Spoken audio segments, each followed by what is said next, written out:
Hey everybody, Brett here. Wanted to kind of go over our 2025 calendar for wild frame images that Amber and I put together. What I want to do is kind of review the images and kind of give maybe a little behind the scenes information as to where we were and what the situation was with regards to shots. Kind of give you like a little behind the scenes um, information with regards to these photos that we took. So you get a little bit more out of the calendar versus just going to the store or Amazon just buying a basic calendar of whales or whatever. This kind of gives you a little bit more information as to like I said, the behind the scenes here. So here we are starting off. This is a cover image. This is a southern right whale calf that Amber took. We'll go more into details as far as the specific story behind this image. I'll let you know that this was Amber's photo that she took on our cover. So let's go ahead and get started. Going into January. Sorry about the glare from the light there. This was our, this is an African elephant photograph that I took in Kenya, specifically at the, in the Amboseli National Park. Great park if you've ever never been to. If you're ever looking to go to Africa, Amboseli is definitely one you want to put on your list.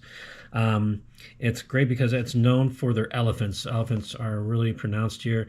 It's got a nice backdrop with Kilimanjaro there as well, but also it's got a dry area, very dusty, which you think could be like, oh gosh, there's a lot of dust, but actually what it does is it creates a nice mood setting, especially with elephants walking through and they kick up all this dust.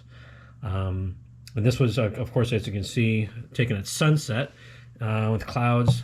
So if you get a little bit of dust, you get some nice dramatic clouds. Sunset scene like this really can make for a great photograph. But this was my photo that I took in Amboseli with a herd of elephants here. And this was January. So going into February, we have our cover image. Again, like I said, this was Amber's photograph of a southern right whale calf. And what was unique about this situation, the white calf, as you see here, there's only about 1 out of 100 that are born this way, and they don't stay white. As they start to get older, they start to get a little more gray, and then they get darker as we come into adults, and they basically look like any other southern right whale that you might see. But just once in a while, they get this rare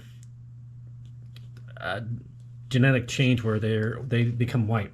So in this type of situation, we came across this mother and this baby calf, and the calf started getting a little more playful, and then we started seeing that it was about ready to start jumping. So I got my drone out and flew, and I was filming overhead and catching the calf jumping. I got a video of that on my channel as well, that you can see.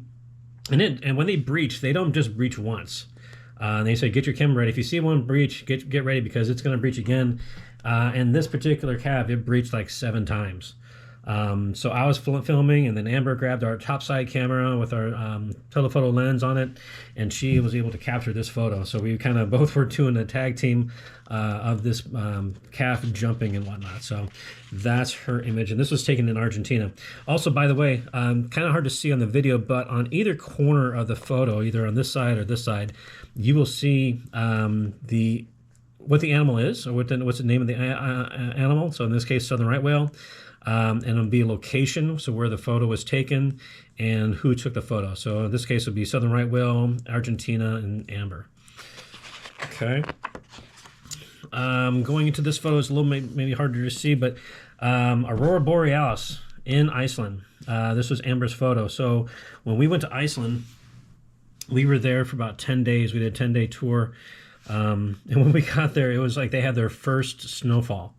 So very cold, beautiful, but we had a lot of cloud cover for most of the trip. We went through all the southern portions of the island, and that's very popular areas for photographs. But then we decided to go north. Amber and I once we were done with the tour, we stayed a couple extra days, and we decided to go north of the island, and we were in a town called Akureyri. And we had just enough clear skies. We got some cloud cover here. Got some trees over here. It might be a little bit harder to see in this video, but we did have some auroras, and it was kind of beautiful coming over the clouds. Made for a great photo. Amber was able to secure this one. Great composition, and that was taken again in Iceland. But yeah, we had basically, I think we only had like one night where one night out of 10 that we had clear enough skies to see the Northern Lights. So very, very lucky there. Here, this is my photograph taken off in a town called Churchill, which is in northern Canada, Manitoba, right along the Hudson Bay. And in this particular location, beluga whales congregate. They give birth, they mate, and all that stuff. But they come into this area, and there's thousands of them come in. But water is kind of difficult. It's a little dark, a little murky. And what they do is, if you want to go in the water to see them, you jump on a Zodiac boat, and in the Zodiac boat they pull a raft, like a foam raft, and you crawl out on the raft. You have to be all in your wetsuit because you do get wet. You crawl on the raft, and then as they pull, they go real, real slow, and then these belugas come up. The trick is, because the water is so dark and so murky, they have to get really, really close to get a really good photo.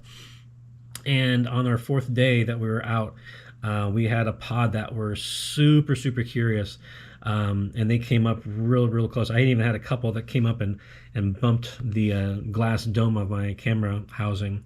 Real interesting though that the beluga whales are the only ones that can articulate their neck, so they can actually move their head independently of their body. Only whale that does that. But they're as white as can be. When the babies are born though, they kind of are more gray colored, but then they turn white. But as you can see, very, very curious whales, very cute, very vocal whales as well. On my YouTube channel, there's a couple of videos of the beluga whales that I filmed on this one. But yeah, very, very vocal. Okay, back in the United States, here we are. This was one of my storm photographs. This was taken in Nebraska. This trip, I've done a couple of storm chasing trips. And they're not like you would think you'd see, like when you see, if you've ever seen the movie Twister or Twisters, you know, there's constant tornadoes and chaos going on and all this stuff, and it's not like that at all. A lot of times it's a lot of windshield driving time. On this trip was a week-long trip that I took, and we put on over 4,000 miles in like 6 days on the van, and I think on the first day we went over 1,000 miles and traveled many states. But in this one, we were following storm systems, and we lucked out. We really lucked out because we weren't sure if this was going to turn, and sure enough, it eventually did. We got the tornado coming through. This one was eventually rated an EF3. They go out to EF5, but the rating is dependent on how much damage they cause. It's not like hurricanes where, depending how strong the winds are, then that's if it's a Category 3, Category 2, Category 5 hurricane. With tornadoes, it's how much damage they cause. So this was an EF3. It did do some damage. It was nearby a town that caused some damage to some couple homes. Hopefully, I don't know for sure if anybody was injured, but yeah. So this was just a crazy, amazing trip. We're very safe. We were about 2 miles, about 2 miles away from the tornado in this situation. But yeah, it was just an amazing time. I think we were only here for like a couple minutes before hail started coming through, and we had to leave. We had to relocate because we didn't want to go down this road. We had to kind of backtrack and go around and try to get in front of it, so we can kind of watch it. But at that point, the tornado dissipated. Still, the storm, the supercell was still there and dropping lightning bolts and whatnot. But yeah, it was a great trip. Okay, now we're still in the United States here. We are in Monterey Bay. Amber took this photograph. This was an evening photo tour that we did with a friend of ours. And he took us out, and we came across this humpback whale, and very similar to the southern white whale on this one. He breached, and then like a minute or two later would come, and we'd wait, and then he'd breach again. And he kept on doing this repeatedly throughout the day. We were hoping to get him in front of like a setting sun because we were out there in the late afternoon one fall Saturday. And we were hoping to get him against like a backdrop of sunset, but we weren't lucky with that, fortunate. But Amber did get this great photo of the humpback whale breaching out of the water. So yeah, this one, and again, like I said, this was in Monterey Bay, California. All right, another storm chasing as we go into July.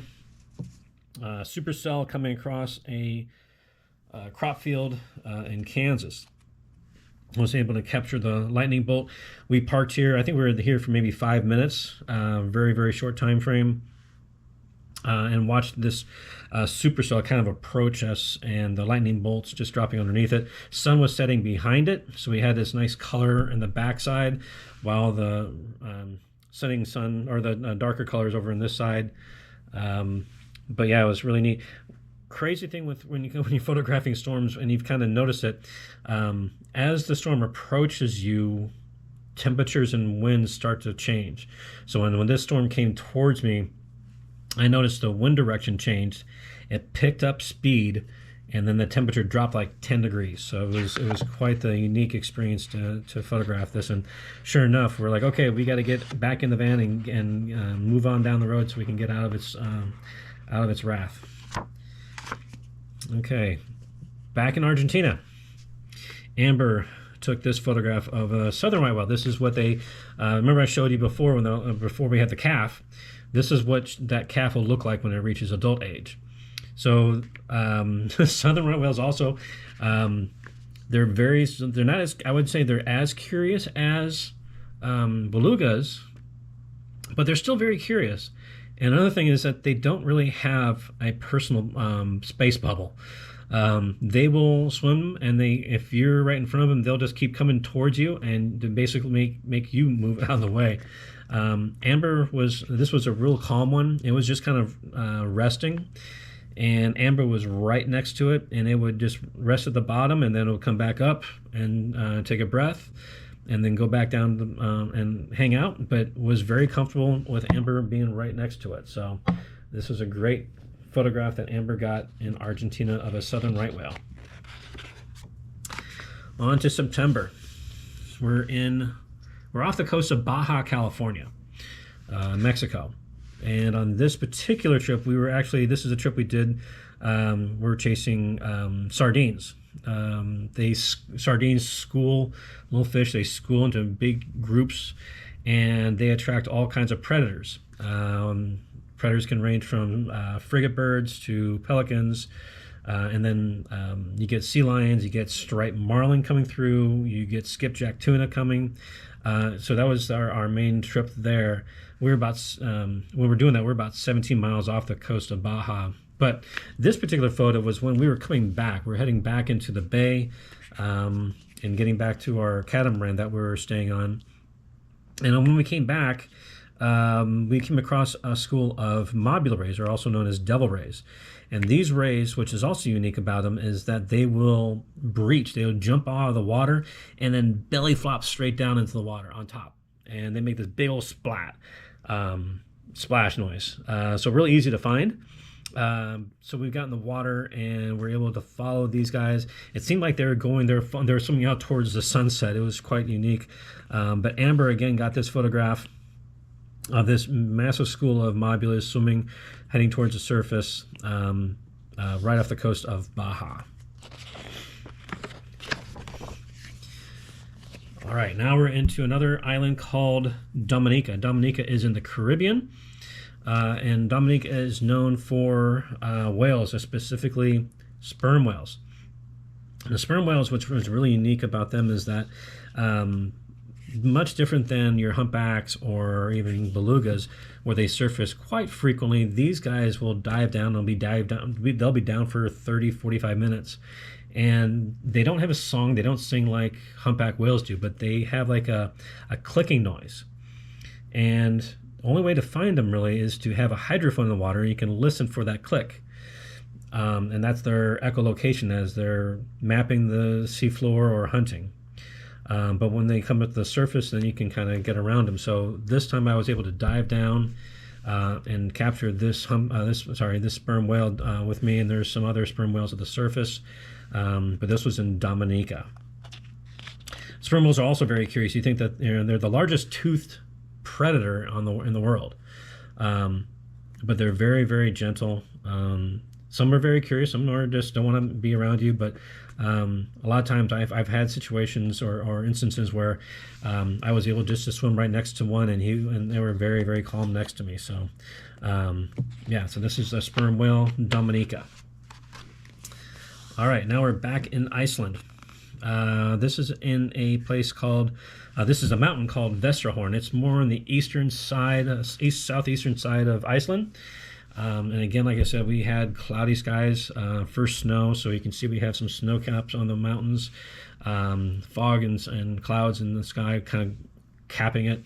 But what's really pretty with this area is that, you know, Iceland is a volcanic island, and you got a lot of black sand. And on this black sand, though, we have this beautiful golden yellow colored grasses growing. So it provided a nice contrast between the two. And then you have the beautiful backdrop of Vestrahorn. We were hoping to get some auroras that night, but it got cloudy again, like I said. So again, we only had one night of auroras, but we had some great photographs for landscapes. All right, that's November and December. We're back in Africa. This is in the Masai Mara National Reserve, and this was taken at sunset. We were coming around a hillside, and we're waiting for lions to get more active. Lions usually during the day are kind of more restless, or they sleep a lot. Not restless, they sleep. Rest, they just kind of chill out. And then they're more active in the mornings, early mornings, or late afternoon, evenings. And we saw this one resting on the hillside, so we kind of went down the hill because we figured he might come down into the valley. And sure enough, we saw him waking up, and then he started moving towards us. And he was kind of moving in a direction kind of across from the vehicle. But he came across this grassy patch, and then all of a sudden he turned. And when he turned, he kind of came straight towards me, and our eyes locked in pretty tight. Kind of got a little adrenaline rush type of feel coming through me. And then we probably locked our gaze for a second or two, and then he moved on to looking elsewhere, and he moved right past our vehicle and down the hillside. So great experience for lions there in Masai Mara. And then our bonus footage for our page where they have just basically notes. We're back in California. This is in Moss Landing, and we've got orcas in the water. This is taken in the morning off the coast of Moss Landing. This is the Del Monte power plant here. And like I said, we have Pana orcas coming through here. Amber was able to capture this amazing image here. And yeah, it was just a great time to kind of follow orcas in the morning. All right.